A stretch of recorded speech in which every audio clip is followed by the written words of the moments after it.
Snow was still falling when Vera Callahan pressed her back against the walk-in freezer door and listened to men decide whether to kill her.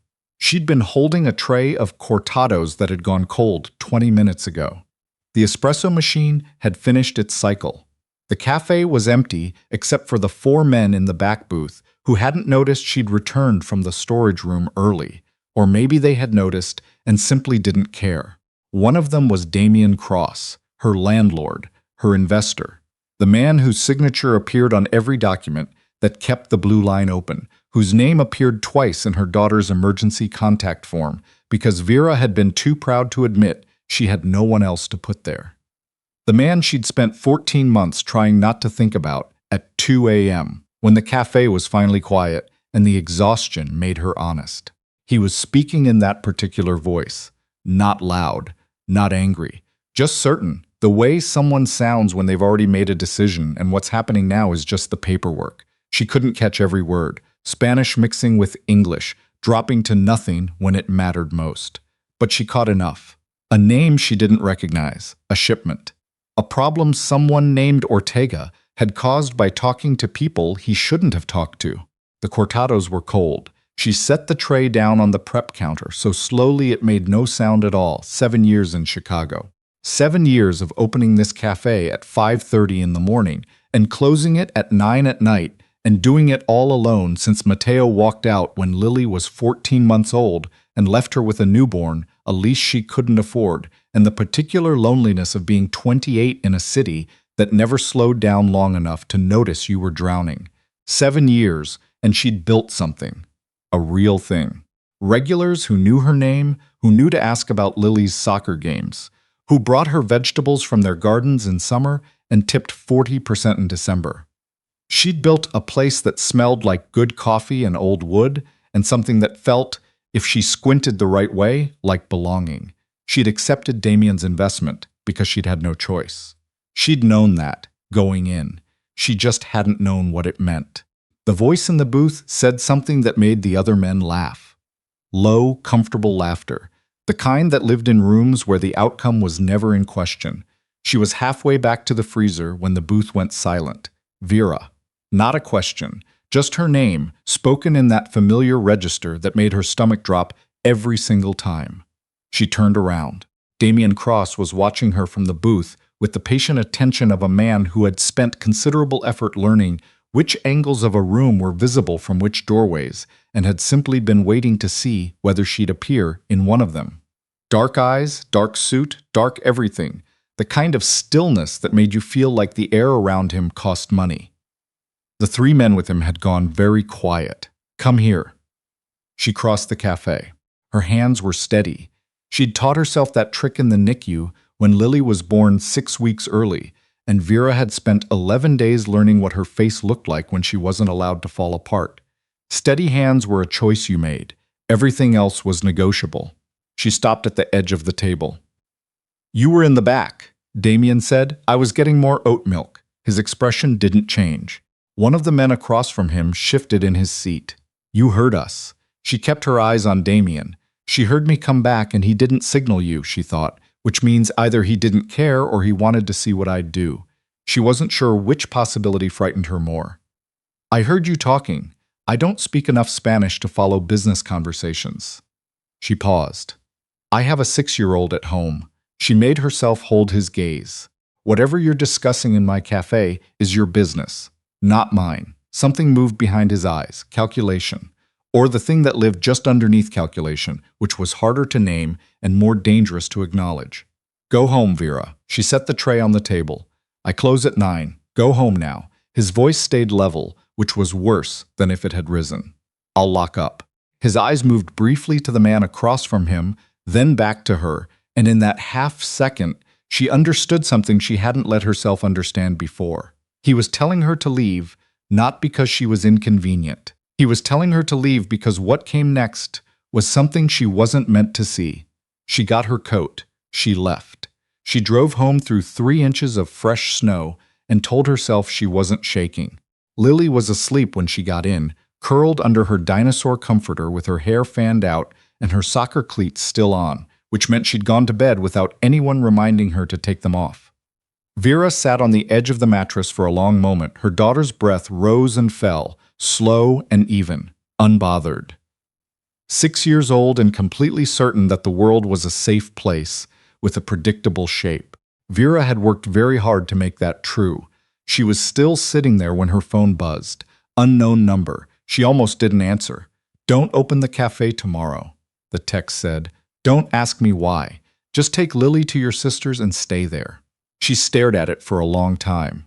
Then she called her sister in Evanston and said she needed to visit. She should have left it there. She should have taken her daughter to Evanston and kept her head down and waited for whatever was happening to happen somewhere else, because that's how survival worked. You didn't walk toward the noise. You didn't ask questions that made you more visible than you already were. You stayed small and you stayed quiet and you protected what mattered. She knew all of that. She opened the cafe at 5:30 anyway. Not because she was brave, because the blue line was the only thing she'd built that was entirely hers, and she wasn't willing to hand it over to fear without at least looking it in the face. The cafe looked exactly as she'd left it. Clean tables, chairs still up on the counters, smell of old wood and espresso residue. Nothing broken. Nothing searched, except the small metal lockbox she kept bolted under the register. The one where she kept Lily's birth certificate and her original lease documents, and a thumb drive with the cafe's financial records, was sitting on the counter with its lid open, and the contents fanned out like someone had gone through them carefully and then put them back, which was more frightening than if they'd been scattered, because it meant whoever had been here understood the importance of leaving no evidence. She stood very still for a long time. She thought about what she'd heard in the booth last night, the name she hadn't recognized, the shipment, Ortega, and the things he'd told to people he shouldn't have told them to. She looked at the thumb drive. 14 months ago, Damian Cross had walked into the Blue Line on a February afternoon and ordered a single espresso and left a $40 tip. He'd come back the next day, and the day after that. 3 weeks later, he had offered to invest in the business she was about to lose because the building had been sold and the new rent was twice what she'd been paying, and she had a 5-year-old and no safety net and no viable alternative. She'd said yes. The contract had been straightforward. He got a percentage of revenue in exchange for capital and property access. He owned 6 buildings on this block, she found out later, and she got to stay open. Simple, clean. She'd had a lawyer look at it, a real lawyer, a friend from college who'd told her the terms were unusual but not illegal, and that Vera might want to ask who she was doing business with. She hadn't asked. She thought about that now, standing in the empty cafe with the lockbox open in front of her, and she made a decision that was either the bravest thing she'd ever done or the most catastrophically stupid. She plugged in the thumb drive. The financial records were all there. But there was a folder she didn't recognize. One that hadn't existed 14 months ago when she'd last backed up her files. Inside were photographs, documents, records that weren't hers. Her hands stopped being steady. She was still sitting at the prep counter, staring at her laptop when the door opened and Damian walked in, and for 1 second, she saw exactly what she looked like from his perspective.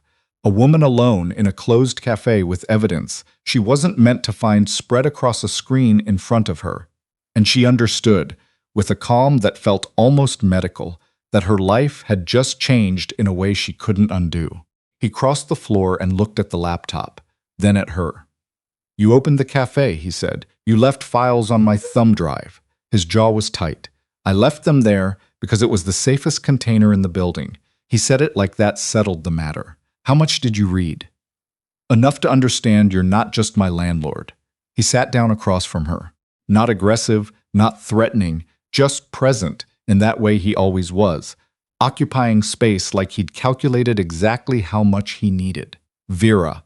The way he said her name had always done something she'd refused to analyze. "You should have stayed in Evanston. You should have used your own thumb drive." Something happened at the corner of his mouth, not quite a smile. The approximation of one, the shape a smile made in a face that had mostly forgotten how. "I know what's on that drive. I know you do. You know what it means for you to have seen it." She kept her hands flat on the counter, palms down. "Lily's at my sister's. I came alone. She stopped. She'd been going to say she just wanted to understand. But that wasn't really true, and she'd been lying to herself long enough to recognize the texture of it. I needed to know who I was doing business with, she said. 14 months ago, I didn't ask. I needed to ask. He was quiet for a long moment. Outside, a city bus went past. A normal sound from a normal morning on a normal street where none of this was happening. People who see those files don't stay safe, he said. You understand that? I'm a woman with a 6-year-old in a building with a broken boiler who's been running on 4 hours of sleep since 2018. She met his eyes. I stopped being safe a long time ago. He looked at her for a very long time. She couldn't read his expression, which was unusual, because she'd spent 14 months learning his face without letting herself admit that's what she was doing. Then he said, "There are people who know you were here last night." She felt the cold move through her before she understood what he meant. The men in the booth. 2 of them work for someone who's been looking for those files for 8 months. Damian's voice was entirely level. He put both hands on the table. They're going to assume you've seen them, whether I had or not, whether you had or not. She thought about Lily at her sister's house, eating cereal, watching morning cartoons, completely unbothered. She thought about how hard she'd worked to make Lily's world contain nothing that looked like this. What do I do? He looked at her, and for the first time in 14 months, something moved in his expression that she could actually name. Not calculation, not the careful neutrality he wore like a second suit. Something that looked like the beginning of regret. "Stay close to me," he said, "until I can make this right." That wasn't an answer that should have made her feel better. It didn't make her feel better. But she'd been alone in this city for 6 years, and she recognized, with a kind of bone-deep clarity, that he was the only person currently offering her any version of an alternative. She closed the laptop. "Let's go," she said. They took his car. He drove fast and quiet through the morning streets, heading south, then doubling back, taking routes she didn't recognize in a rhythm that suggested he'd done this before or planned for the possibility. The city slid past the windows in gray and white. Chicago in February, all stripped-down beauty and bone-cold air, nothing soft about it. Vera watched him drive and tried to organize what she knew. The files on the thumb drive. Financial transactions, property records, names she recognized from city council press releases and Tribune headlines mixed in with names she'd never seen attached to anything public, account numbers, dates. Years of documentation so precise and detailed that whoever had compiled it had either been obsessive or terrified or both. "Who made those records?" she asked. His hands tightened on the wheel. Her throat felt like sandpaper. "Damian. A man named Cassidy," he said finally. "My father's accountant. Spent 12 years documenting every transaction, every agreement, every arrangement between my family's businesses and the people they did business with. Then he tried to hand them to the FBI. And he died before he could finish the handoff." Damian's voice didn't change exactly, but something left it. A particular quality of warmth she hadn't noticed was there until it was gone. His daughter was left with the files. She didn't know she had them. The car hit a patch of ice and corrected. She watched his hands, steady. She thought about the lockbox under her register. The thumb drive she backed up onto her laptop every 6 months, never wondering why that particular drive had been included with the paperwork the day Damian signed the lease. She hadn't known she had them either. She almost said that. Then she thought about Cassidy, who'd spent 12 years documenting something he thought mattered, and died before he could make it mean anything, and she decided not to make her voice do something she couldn't control. "Who's looking for them?" she said instead. "You saw the names in the files." She had. Councilman Riordan, a federal judge whose picture she recognized from the Tribune. 3 property developers whose names appeared on every major construction contract on the North Side for the last decade, and others below them attached by lines of transaction and agreement like a chart of a disease spreading outward through an organism. "Everyone," she said quietly. He glanced at her. "Yes." They crossed the river. She watched it move below the bridge, dark and cold and relentless, the way rivers were in February, indifferent to the city built on top of them. "There's a man," Damian said. "He goes by Walsh. She'd heard that name in the booth last night. He's been trying to consolidate what my father built and the families he worked with and turn it into something more organized, more protected. The records your thumb drive contains would dismantle half of what he spent 6 years building. Why do you have them? His jaw moved. Because someone had to. It wasn't an answer. Or maybe it was, and she just hadn't asked the right question yet. They went to a building she'd never seen, Industrial South Side, the kind of structure that looked like it had been through several different decades of use and kept none of the better parts. A man she didn't know met them at the loading dock. Older, gray at the temples, the particular posture of someone who'd spent time in the military and kept the habits. "Frank," Damian said. He nodded at Vera. "She's with me. She's a civilian. She's aware of what's on the drive." Frank looked at her with the expression of someone who'd received inconvenient information they hadn't asked for. He nodded once and moved aside. Inside, the building was warmer and better lit than outside suggested. Maps on the walls, a folding table, covered in documents, 2 laptops running. A younger woman looked up from one of them with short, dark hair and the focused energy of someone running on less sleep than Vera and coping better with it. Damian said, "This is Vera. She owns the Blue Line. She found Cassidy's files." The woman looked at Vera for a beat, longer than was comfortable. Then she said, "I'm Reyes. I've been working this for 4 years." "Working what?" "Building a case that uses Cassidy's documentation as its foundation." Reyes leaned back in her chair. "We've had most of it assembled for 8 months. But without the original files to authenticate the copies we had, nothing holds up in federal court." She paused. "Damian has been sitting on the originals. To protect them." "To protect you," Reyes said, and looked at Damian, and something passed between them that Vera couldn't read. "He moved them onto your drive because his own properties were being searched and your café was the cleanest container he had access to. Because nobody was looking at you." She thought about that for a moment. "They are now," she said. "Yes." Reyes's voice was matter-of-fact about it, "which is why you're here." The next 48 hours happened in fragments. She called her sister twice. "Lily's fine," Gretchen kept saying. "She's making cookies. Stop calling." Vera made herself stop calling. She sat in the industrial building and watched Reyes and Frank build a case around documents she'd been storing under her register for 14 months without knowing it, and she tried to understand exactly how much of the past year had been real and how much of it had been architecture designed by someone else. Damian didn't lie to her about any of it when she asked directly. That was the thing she kept returning to, turning over like a stone she hadn't decided whether to keep or throw. He answered every question she asked. He just hadn't offered the information before she'd asked it. "You knew the first day you came in," she said. It was the second night. They were sitting across from each other at the folding table, everyone else asleep. "You knew whose café it was." "Whose daughter I was." "Yes." He had his hands wrapped around a paper cup of coffee that was probably terrible. He looked like he might actually drink it anyway.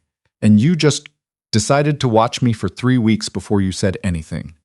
"I was making sure you were safe. By showing up every morning and ordering espresso." The corner of his mouth moved, the almost smile again. "I also tipped well." She laughed. It came out before she could stop it, exhausted and genuine, not the laugh she used with customers, but the one she used at midnight with Gretchen when something was too absurd to be anything else. She pressed her hand over her mouth. "You have terrible timing," she said. "I know. You've been sitting on information that would have changed every decision I made in the last year and a half. I know." He set down the coffee. "I told myself it was protection. Keeping you distant, keeping things compartmentalized, not." His voice stopped. "Started again differently. You had a daughter. You'd built something. I didn't want any of this near you any more than it already was.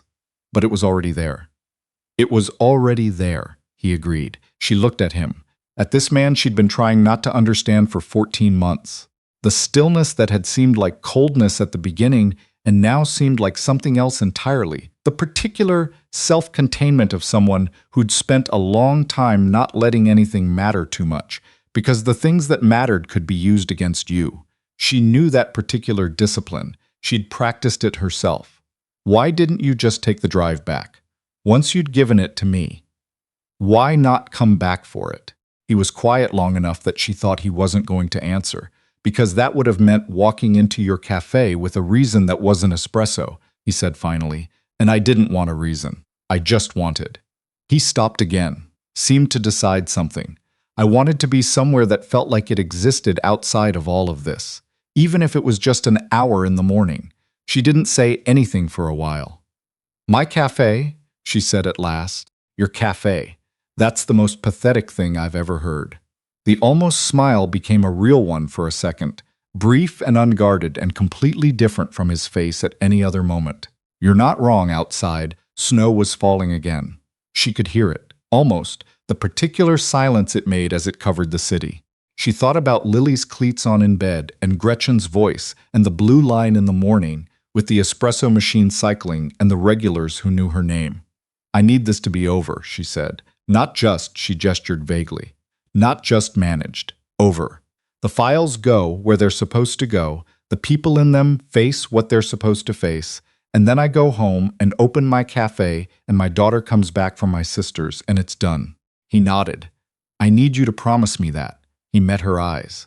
The one thing I can promise you is that I'll do everything in my power to get you there. She waited. And that I'll tell you the truth from here on out, he added. Whether you ask or not, she thought about that for a moment. It wasn't the kind of promise that came with guarantees. It wasn't protection in any of the normal senses of the word. But she'd been making do without guarantees for 6 years, and she recognized the texture of something real when it was offered to her. Okay, she said. Walsh moved faster than anyone anticipated. Vera was asleep on a cot in the back when the call came in. 2 of the 3 exits compromised. Someone had tracked Reyes's second laptop to the building's IP address. They had maybe 12 minutes before the kind of people who didn't knock started knocking. She was fully awake before Frank finished speaking. Reyes was already at the table, pulling drives. Frank was talking quietly into his phone in the clipped shorthand of someone coordinating logistics under pressure. Damian appeared at the doorway to the back room and looked at Vera with an expression that had no performance in it at all. I need you to do exactly what I say. She was already lacing her boots. Talk. He talked. She listened. They moved. The building had a basement she hadn't seen, connected to an adjacent structure through a passage that smelled like a century of different uses. Reyes went first with the drives, then Vera, then Frank, then Damian last, which she understood without being told was a choice about who he was willing to put between danger and everyone else. 3 minutes through the passage, up a set of stairs, into a space that had been a warehouse and was now a parking structure, and into an unremarkable sedan she'd never have looked at twice. She sat in the back seat with her heart at approximately double its normal rate, and her hands perfectly steady, and thought about how far she'd come from the girl who'd been too exhausted to feel afraid. Frank drove. Reyes talked quietly to someone on her phone. Damian sat beside Vera in the back seat and said nothing, and after a minute she realized his hand had closed around hers on the seat between them, and she didn't move it. They drove through the dark city while snow filled in the streets behind them. The handoff happened 3 days later. Vera wasn't there for most of it. She'd been taken to a hotel in Oak Park.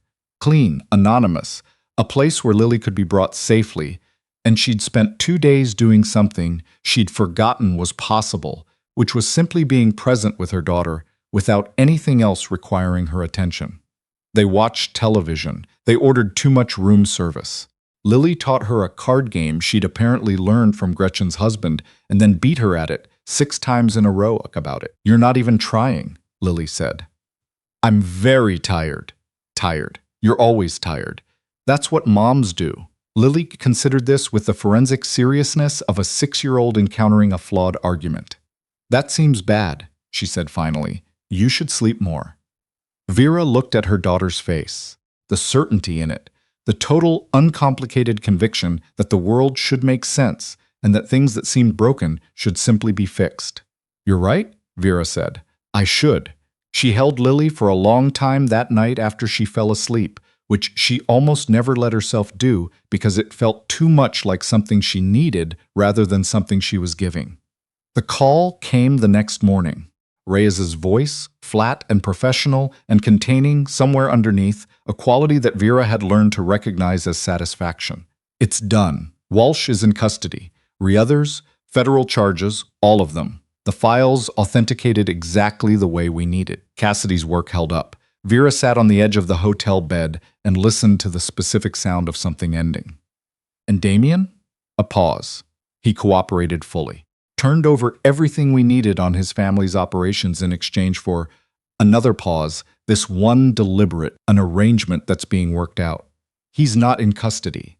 He knew, she said slowly. He knew this whole time that cooperating was the endgame. He built toward it, Reyes said, for a long time. She thought about Cassidy's files. 12 years of documentation. A man who'd spent a long time building toward something and died before he could deliver it, and then someone else who'd picked up what he'd left and kept building for years in the only direction that still mattered. Thank you, she told Reyes. She sat on the edge of the bed for a while after she hung up. Then she went and got Lily ready for breakfast. He came to the cafe on a Tuesday, 3 weeks later. The blue line was fully open. The regulars had been given a story about a plumbing emergency and accepted it without suspicion because it was the kind of story that happened to small businesses, and they liked Vera enough not to probe. The espresso machine was working. The boiler had been fixed over the weekend by someone Vera suspected Damian had sent, though she hadn't confirmed it. He walked in at 7:15, between the early morning rush and the mid-morning slow.